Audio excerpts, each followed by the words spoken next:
Publication. 19e session ordinaire de l'École nationale d'administration ENA. Les activités programmées en 2025 ont été exécutées à 67%.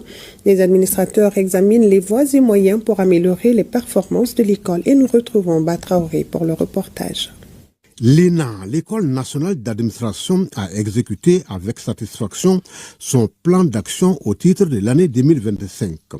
Parmi les activités majeures réalisées, on note que la 7e promotion de l'établissement a suivi avec succès la totalité des cours de spécialisation. Le cadre organique et le manuel de procédures ont été élaborés en plus de l'équipement de la salle de vidéoconférence. L'organisation des concours directs d'entrée au titre de l'année 2024 est aussi à souligner. En somme, l'école enregistre un taux de réalisation de 67% des activités programmées au moment où 13% sont en cours. S'agissant du budget en 2025, il est arrêté en recettes et en dépenses à la somme de 1,39 milliard de francs CFA.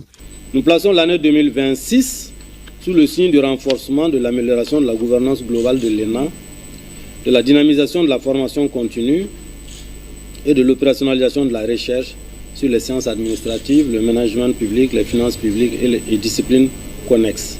En 2026, le budget prévisionnel de l'ENA n'enregistre pas un grand changement par rapport à l'exercice écoulé. Le projet de budget de 2026 est estimé à 1,22 773 871 francs, dont 970 049 000 de subventions de l'État et 52 724 000 de ressources propres. La subvention représente donc toujours la quasi-totalité, soit 94,9%. Les principaux défis sont, entre autres, la relecture des textes, l'augmentation des dotations financières, la réhabilitation des capacités d'intervention de l'ENA. J'exhorte la direction générale à prendre les dispositions pour la mise en œuvre de ces actions en rapport avec sa tutelle, en vue de l'amélioration des conditions de travail au sein de l'ENA.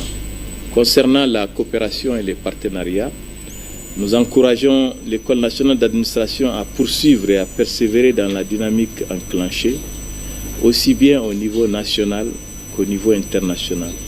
Le défi constant de l'ENA est de redoubler d'efforts pour réussir ses missions et répondre aux préoccupations des plus hautes autorités du pays, à savoir doter notre administration de ressources humaines qualifiées pour assurer le développement harmonieux et durable de la nation malienne.